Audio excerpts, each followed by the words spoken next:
Amén. Son la Amén. profecía de esperanza.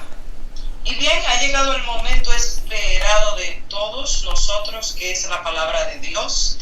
Hemos invitado en esta tarde, en esta noche, a nuestro pastor Marco Antonio Pozo Tavilo, que el pastor, la iglesia de Cornerstone y CorintioRadio.com le da una sincera y cordial bienvenida por aceptar esta invitación de compartir con nosotros de los conocimientos que nuestro Dios lo ha dotado. Pastor Pozo, es su tiempo, muchas bendiciones.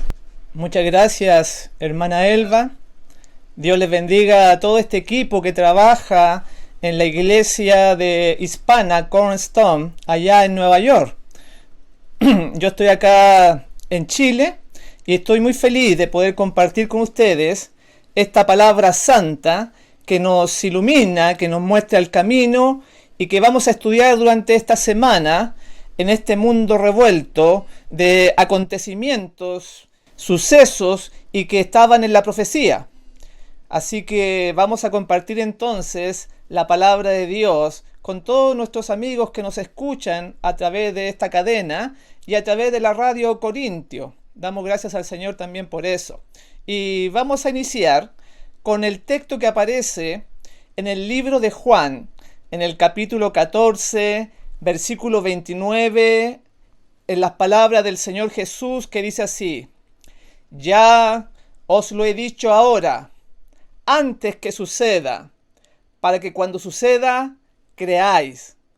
Una gran sentencia, la que tenemos ahí en Juan 14:29, mencionando que el Divino Maestro se preocupa por los sucesos que iban a acontecer, se preocupa para que su pueblo pueda creer. Y para ello dejó lo que es la profecía, lo que es este acontecimiento predicho antes de que acontezca, para generar en el corazón del pueblo de Dios, para generar fe. Porque ustedes recuerdan que la Escritura habla de una pregunta que el mismo Maestro dijo: cuando el Hijo del Hombre venga en gloria y majestad, ¿hallará fe en la tierra? Y entonces está la profecía para fortalecer, para generar fe en el corazón de cada uno de nosotros.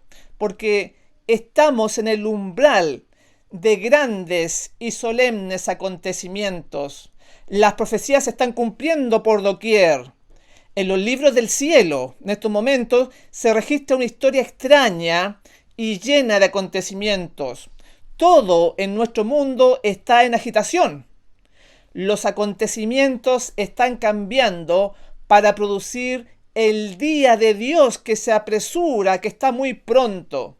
Y el propósito de esta semana que vamos a tener es de despertarnos al conocimiento de una preparación que debe haber en nuestro corazón, en nuestras vidas, en nuestro estilo de vida.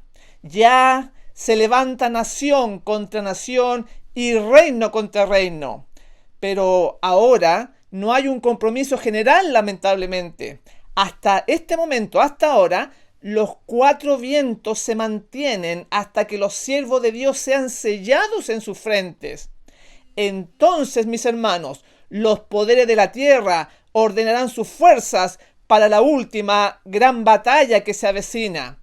Y para eso nosotros debemos prepararnos como iglesia, como individuo. Por eso que estoy muy contento de que la iglesia haga estos esfuerzos para poder crear esa fe, para que difundir la palabra de Dios y haya fe en nuestros corazones. Porque vienen tiempos difíciles. En Lucas 21:20, el Señor Jesús nuevamente menciona estos acontecimientos para despertarnos, para que el pueblo se prepare. Dice así: pero cuando veáis a Jerusalén rodeada de ejércitos, sabed entonces que su desolación está cerca. Entonces los que estén en Judea huyan a los montes, y los que estén en medio de la ciudad aléjense, y los que estén en los campos no entren en ella, porque estos son días de venganza, para que se cumplan todas las cosas que están escritas. Son muy fuertes las palabras del Señor Jesús aquí en Lucas 21 de los acontecimientos finales. Pero se dieron cuenta que ahí en la última frasecita dice, para que se cumplan todas las cosas que están escritas. La voluntad suprema de Dios, en su sabiduría, dejó escrito acontecimientos en el futuro que se tienen que cumplir. Y como pueblo, debemos nosotros conocerlos. Y durante esta semana vamos a tener una visión más amplia de las profecías y vamos a entender por qué este libro maravilloso fue escrito de la forma que fue escrito. Y para ello vamos a leer en Dios nos cuida, página 225, para entender este propósito que muchas veces se pierde, se olvida, los hermanos no lo tienen en cuenta. Lo maravilloso que es tener la palabra de Dios con nosotros y la conducción que Él quiere dar a su pueblo. Dice así, nuestro pequeño mundo es un libro de texto para el universo. El maravilloso y misericordioso propósito de Dios, el misterio del amor redentor, es el tema en el cual desean mirar los ángeles. Será su estudio a través de los siglos sin fin. ¿Pusieron atención? Nuestra vida, este mundo, lo que sucede acá, es el libro de texto para el universo. Su vida, sus victorias, su fe, todo eso se va a estudiar por siempre y se va a descubrir el misterio del amor redentor, dice, en el cual desean mirar los ángeles. Por eso que la vida que tengamos hoy va a servir de estudio por la eternidad. Su vida, sí, usted que me está escuchando a través de estas plataformas, es muy importante. Entonces, ese libro, ese texto que va a enseñar las verdades al universo por la eternidad, tenía un propósito de ser escrito en figuras, en símbolos, en profecías, y eso es lo que vamos a destacar en estos momentos. En el deseado de toda la gente, en la página 14 dice, este gran propósito había sido anunciado por medio de figuras y símbolos. La zarza ardiente en la cual Cristo apareció a Moisés revelaba a Dios. El Dios que es todo misericordia velaba su gloria en una figura muy humilde, a fin de que Moisés pudiese mirarla y sobrevivir. Así también en la columna de nube de día y la columna de fuego de noche, Dios se comunicaba con Israel. Así que este gran propósito de escribir este libro de texto que va a servir por la eternidad fue anunciado por medio de figura, de símbolo, y en este caso está presentando el ejemplo de la zarza ardiente en la cual Cristo se le apareció a Moisés y en la cual no escogió el mejor de los árboles, un roble, un álamo, árboles hermosos. Escogió algo muy sencillo para enseñar una verdad que es su carácter, su humildad. Entonces ahí ya tenemos el primer símbolo en el cual a través de él Dios nos quiere enseñar verdades eternas. Y eso es lo que vamos a ver, que a través, por ejemplo, del santuario, a través de las visiones, a través de los sueños, también a través de la vida y hechos de los profetas y de los apóstoles. Es más que los acontecimientos de hombres, por ejemplo, de David o de Jeremías o de Pedro. No, Dios está escribiendo las verdades eternas a través de distintas situaciones, a través de distintas figuras. Y eso es lo que vamos a ver de esa forma. Vamos a ver las profecías durante estos días. Quizás usted nunca las ha escuchado de esta manera. Por ejemplo, en Jeremías 27:2 dice así: cuando Jehová le habla a Jeremías, le dice: hazte una correa y un yugo y ponlos sobre tu cuello.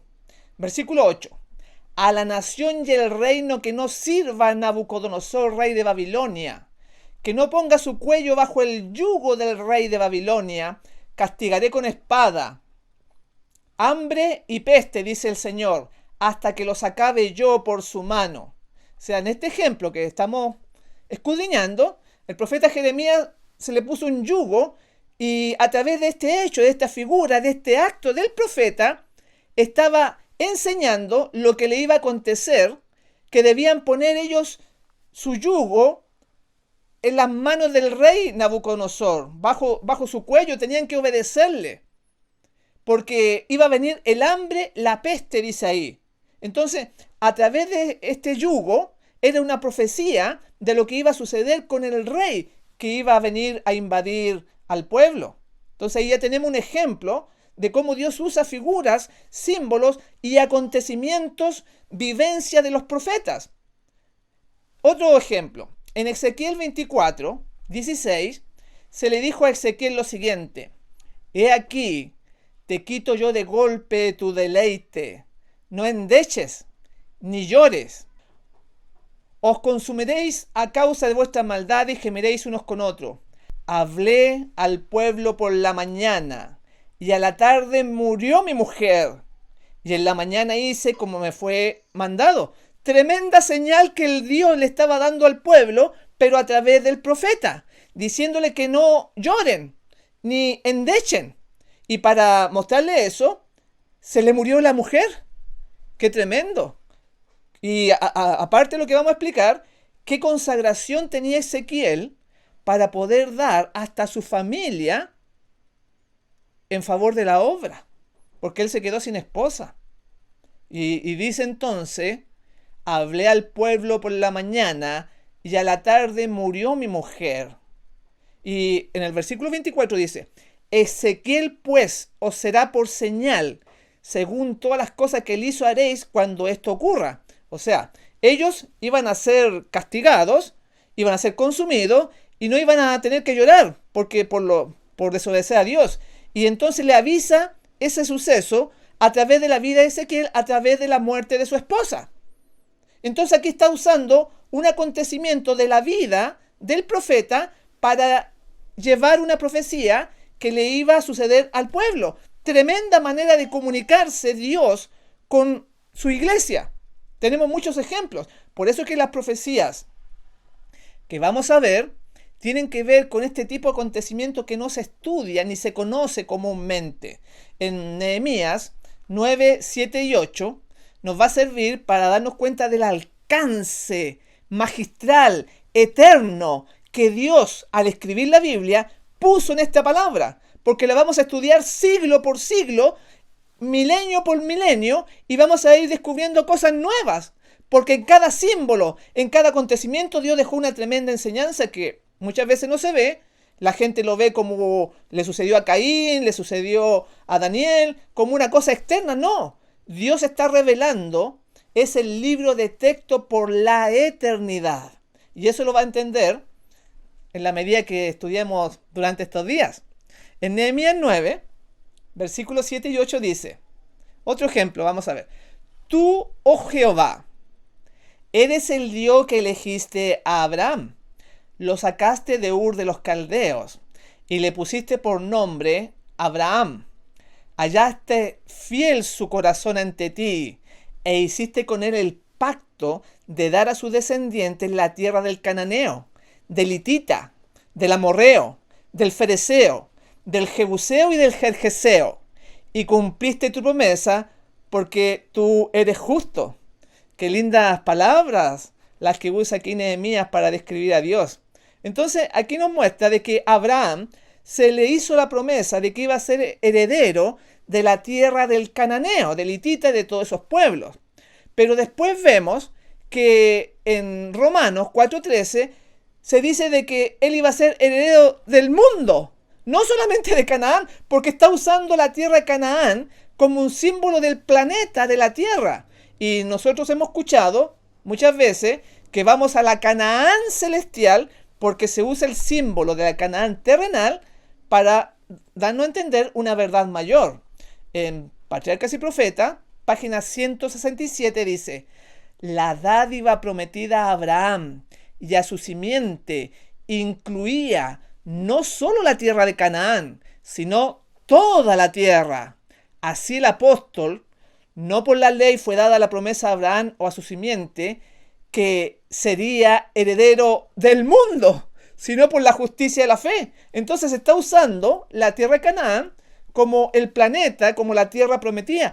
¿Y qué decir de Elías? Cuando se enfrenta con el rey Acab, el poder civil. o con Jezabel, la ramera. Son en realidad profecías en la vida de los personajes bíblicos. Y Elías se fue al cielo en un carro de fuego porque representa a la última generación que va a ver venir a Dios en gloria y majestad y va a ser llevado al cielo.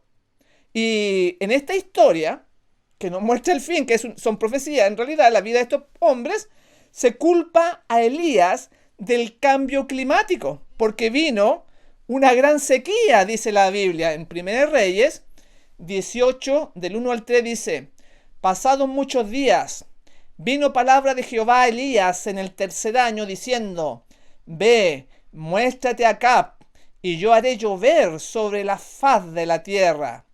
Fue pues Elías a mostrarse a Acab, y el hambre era grave en Samaria. Y me quiero detener en esta partecita que la escritura señala de que el hambre era grave, o sea, en Samaria. O sea, estaban realmente muy mal, porque este asunto se va a volver a repetir ahora en nuestros días, y producto de eso, el rey, el poder civil, el rey Acab, lo persigue y lo busca por distintos lugares porque estaba seriamente afectando la economía, seriamente estaba afectando la sociedad en Samaria, y lo persiguen al Hijo de Dios. Y hoy en día tenemos que el mundo se preocupa también por este cambio climático que ocurrió en los tiempos de Elías, pero que se usa como una figura, esa sequía, de los tornados, de las inundaciones, de la sequía, de todo lo que está viviendo el planeta y de lo que va a vivir más adelante. Y por eso es tan grave como los tiempos de Acab, que la cumbre, que duró más de 2 semanas, ahora hace muy poquito, de la COP26 de las Naciones Unidas, allá en Glasgow, Escocia, tuvo un día de descanso, escuche bien, el día domingo. Vean cómo estos países que se reúnen, que están preocupados por la situación climática, como estaba el rey Acab, ellos que sabemos que es el poder civil, que va a trabajar con el poder religioso, cuando hicieron estas reuniones allá, hace muy poquitos días atrás, en Glasgow, Escocia, ellos tuvieron un día de descanso. Y no fue el día sábado. Fue el falso día de reposo, el día domingo, que nosotros sabemos que se va a instaurar mundialmente, y se reunieron para solucionar el cambio climático, pero ellos ya están dando la señal de cuál va a ser el día mundial de adoración. Y se va a culpar al pueblo de Dios, así como se culpó a Elías del problema climático que estaba sucediendo allá en Samaria. Es tremendo. Por eso que al estudiar la Biblia nos va a mostrar lo que va a acontecer en lo porvenir, en nuestros días. Por eso que el Señor Jesús dijo: ya te lo he dicho antes de que suceda, para que creáis, mi hermano. Y si tu fe crece y tú crees, entonces tu vida tiene que cambiar. La iglesia tiene que despertarse, porque estamos teniendo cambios fuertes que los hermanos no se dan cuenta, se relajan, se enfrían, claro, como están cerrados los templos, y entonces tiene que ser todo virtual, pero necesitamos esa fe poderosa que está por sobre lo que está ocurriendo, los impedimentos que el enemigo pone en nuestro camino. Inclusive, para mostrar esta gravedad, por eso que se reunieron estos grandes países, salió la noticia del ministro de Tuvalu, que es una pequeña isla de Oceanía, donde él grabó un sermón, un mensaje para la COP26, donde él salía con el agua hasta los muslos, tenía el púlpito hasta la mitad de agua, porque se están hundiendo las islas allá en Oceanía. Y este ministro de Tuvalu grabó el video ahí, semi inundado, con micrófono, con la bandera, pero todo hasta la mitad del agua le llegaba a él. Hay fotos de eso, porque el aumento del nivel del mar es irreversible. Escuche bien, porque esto va a afectar no solamente a las islas de Oceanía, como esta pequeña isla de allá de Tuvalu, que es muy desconocida, ¿no? Pero también acuérdense de que Nueva York, donde están ustedes, también es una isla. y también va a ser afectada. ¿Qué dijeron ellos? Dijeron, algunos de los cambios que ya se han puesto en marcha, como el aumento continuo del nivel del mar, son irreversibles. Durante cientos o miles de años, dijeron ellos, estos países que se reunieron allá. Esto que les leí es el reporte del cambio climático que se desarrolló allá. Es muy interesante y que está respaldado por la ONU. También dijeron ellos, las áreas costeras verán un aumento continuo del nivel del mar a lo largo del siglo que viene.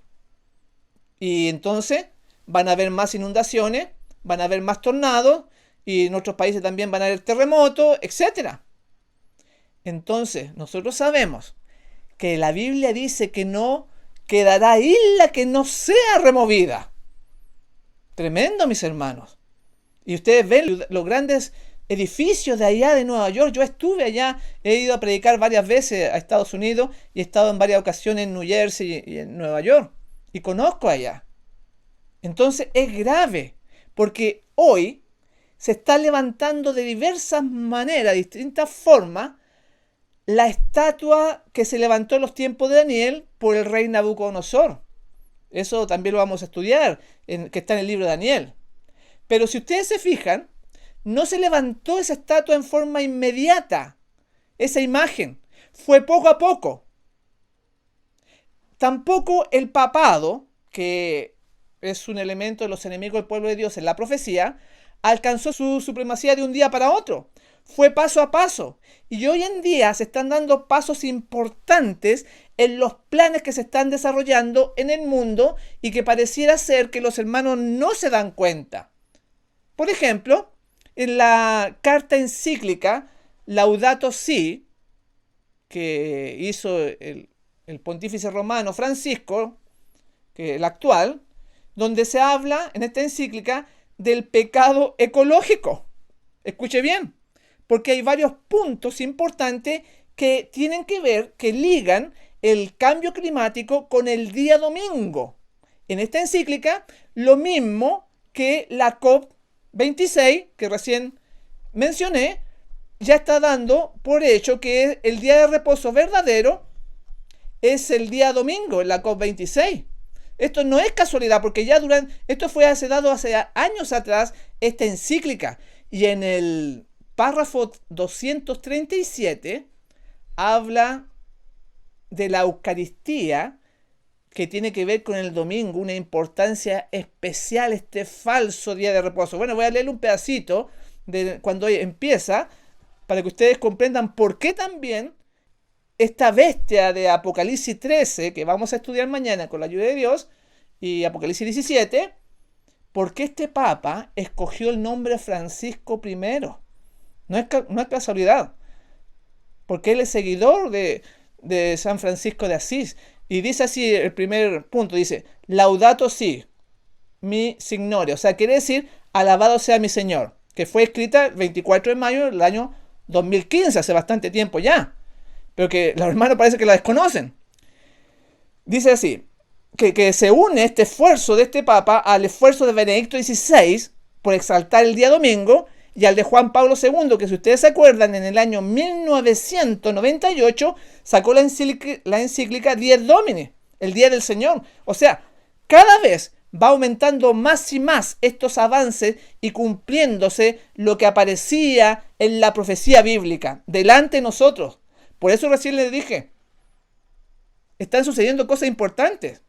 Y en las palabras de este hermoso cántico, dice él, San Francisco de Asís nos recuerda que nuestra casa común es como una hermana con la que compartimos nuestra vida y una hermosa madre que abre los brazos para abrazarnos. Estoy leyendo Laudato Si. Alabado sea a ti, mi Señor, a través de nuestra hermana Madre Tierra, que nos sostiene y gobierna y que produce diversos frutos con flores y hierba de colores. Aquí está hablando de la Madre Tierra. Porque la encíclica tiene que ver con eso, con lo que tiene que ver con Francisco de Asís, por eso que se puso Francisco. Pero ahí está la unión del cambio climático, de lo que le pase al planeta, con lo espiritual, con lo religioso. Y producto de que ellos dicen que es la madre tierra, pero que ha sido dañada, que ha sido perjudicada por el hombre. Después sigue diciendo, esta hermana ahora nos clama por el daño que le hemos infligido por nuestro uso irresponsable y abuso de los bienes con los que Dios la ha dotado. Herida por el pecado, se refleja también en los síntomas de las enfermedades evidentes en el suelo, en el agua, en el aire y en toda la forma de vida. O sea, él está abogando por un bienestar ecológico.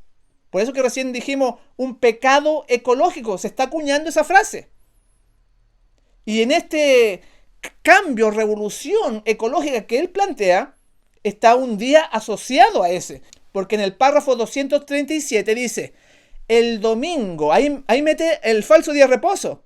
En lo que ecología, naturaleza, calentamiento global y todo eso, dice, el domingo es nuestra participación en la Eucaristía, tiene especial importancia.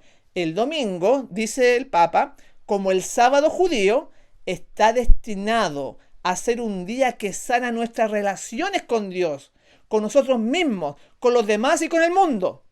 El domingo es el día de la resurrección, el primer día de la nueva creación, cuyas primicias son la humanidad resucitada del Señor, la promesa de la transfiguración final de toda la realidad creada. Protege la acción humana de convertirse en activismo vacío. Y ahí él explica y termina. El descanso nos abre los ojos al panorama general y nos da una sensibilidad renovada a los derechos de los demás. Y así, el día de descanso centrado en la Eucaristía arroja luz sobre toda la semana y nos motiva a una mayor preocupación por la naturaleza y los pobres. Y ahí entonces en esa última frase, ahí termino la cita de esta encíclica, dice que el día domingo nos ayuda a una mayor preocupación por la naturaleza. Y eso es lo que están preocupados los países de este cambio climático, igualito que en los tiempos del rey Acab, que había una gran sequía y el hambre era grave en Samaria por la sequía. Todo, mi hermano, se está preparando. Hay mucha evidencia en la Biblia de que estas profecías las estamos viviendo hoy y se van a desarrollar, esté usted preparado o no esté preparado. Pero obviamente queremos como iglesia que usted sea parte de los redimidos. Gloria al Señor por eso. Cuando se instaure entonces este domingo, dice en Joyeros Testimonios, tomo 3, página 46, las demás naciones seguirán el ejemplo de los Estados Unidos. Si bien estos encabezarán el movimiento, la misma crisis sobrevendrá a nuestro pueblo en todas partes del mundo. Como esto se va a desarrollar y nadie va a quedar indiferente. Ya el tiempo se me está acabando, pero continuaremos mañana con la ayuda de Dios. No alcancé a desarrollar todo lo demás, pero quisiera terminar con la parábola del sembrador, porque hasta ahí nosotros tenemos profecías, aunque usted no lo crea. Usted la ha escuchado muchas veces, está en Mateo 13, ¿se acuerdan? Donde dice, aquel día salió Jesús de la casa y se sentó junto al mar. Y entonces ahí le dice esta parábola de que parte de la semilla que fueron sembrados al lado del camino, estos son aquellos que cuando la oyen no la entienden. Parte de la semilla cayó en pedregales y donde no había mucha tierra y brotó pronto porque no tenía profundidad, dice la Biblia. Pero salido el sol se quemó y porque no tenía raíz se secó. Y parte cayó entre espinos y los espinos crecieron y la ahogaron. Pero parte cayó en buena tierra y dio fruto cual a 100, a 60 y a 30 por uno. El que tiene oído, oiga para oír. Entonces, los discípulos, al escuchar esta parábola, no la entendieron. Y él va aparte y les explica el reino de los cielos a través de esta parábola. Entonces, en el versículo 20 señala, aquellos que fueron sembrados al lado del camino, estos son aquellos que cuando la oyen no la entienden, y viene el malo y la arrebata. Y el que fue sembrado entre pedregales, este es el que oye la palabra y al momento la recibe con gozo, pero no tiene raíz en sí, sino que es de corta duración, pues al venir la aflicción o la persecución por causa de la palabra, luego tropieza. Aquí vamos a darnos cuenta que en la iglesia y en el mundo hay 4 tipos de personas y solamente 4. Acá dice que recibe con gozo, pero que es de corta duración. Cada una de los terrenos es un tipo de corazón. ¿En cuál de estos 4 grupos estará usted? El que fue sembrado entre espinos, este es el que oye la palabra, pero el afán de este siglo y el engaño de las riquezas ahogan la palabra y se hace infructuosa. O sea, la gente que le gusta las comodidades, los bienes, el dólar. Y termina, mas el que fue sembrado en buena tierra, este es el que oye y entiende la palabra y da fruto y produce a 161. Entonces, ¿cuál de estos 4 tipos es usted? Es su corazón. ¿Es aquel que no entiende? ¿Es aquel que los afanes de este mundo hacen que se muera la palabra? ¿O es de aquellos que son de corta duración porque no tienen raíz? Cuando viene la dificultad y la aflicción o la persecución, entonces ellos tropiezan, dice. ¿Cuál de los 4 es usted? Cada uno lo sabe. Porque debe haber un cambio en el pueblo de Dios, mis hermanos. Y esta parábola, que fue dada a la multitud, que tuvieron que venir los discípulos a preguntarle al maestro cuál era su significado, si los discípulos no entendieron la parábola, el significado, ¿ustedes creen que la multitud la entendió? Obviamente que no. Eso quiere decir que aquí hay 2 grupos, uno representado por la multitud y otro representado por los apóstoles. Y en el grupo representado por la multitud hay personas que quizás no van a entender todo, pero igual se van a salvar.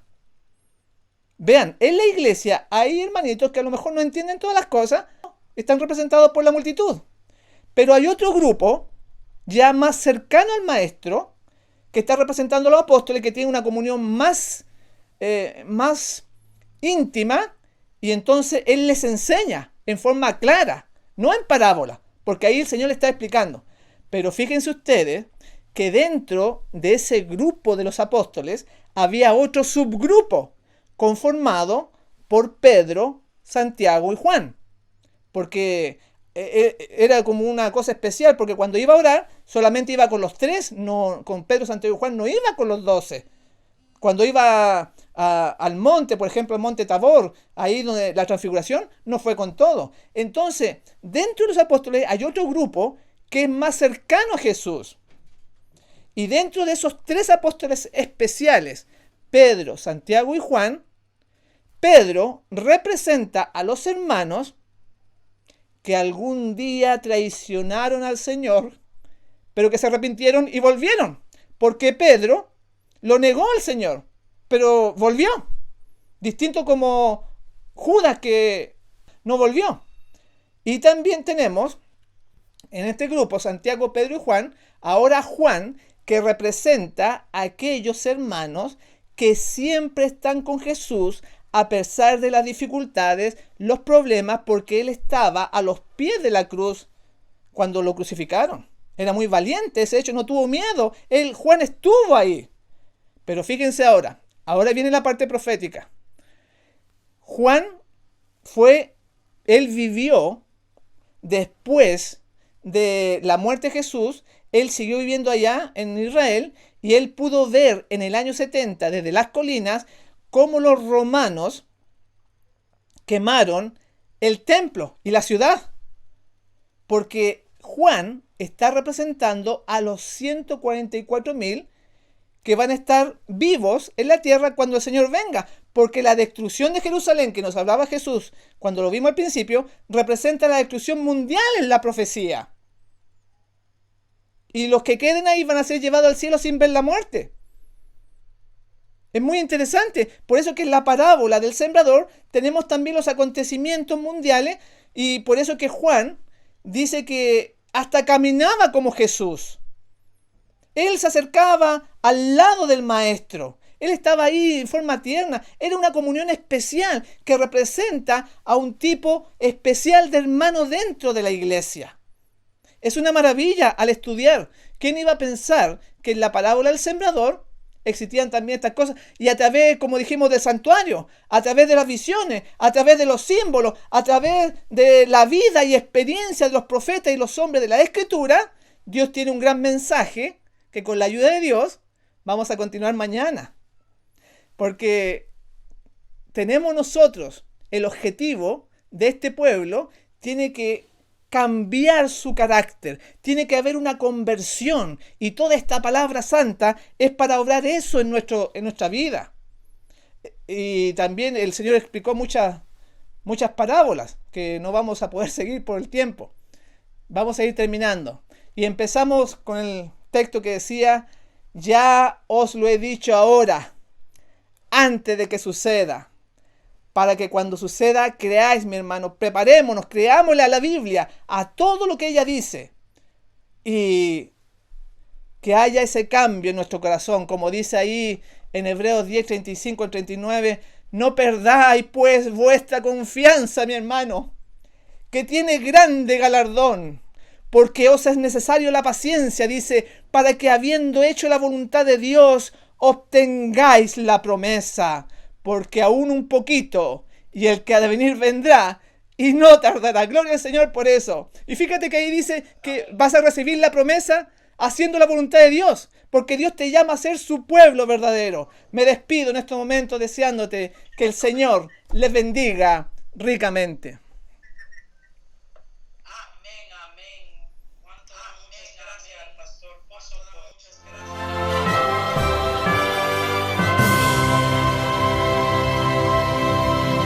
Los ángeles ya vienen bajando, la iglesia a despertar, pues ha llegado la hora, la gracia hay que proclamar, la obra del Espíritu Santo se ha de manifestar, la iglesia se ha levantado, el Señor al frente está. Dilo al mundo sin miedo y sin dudar. Dilo al mundo la gracia. Aquí está la paciencia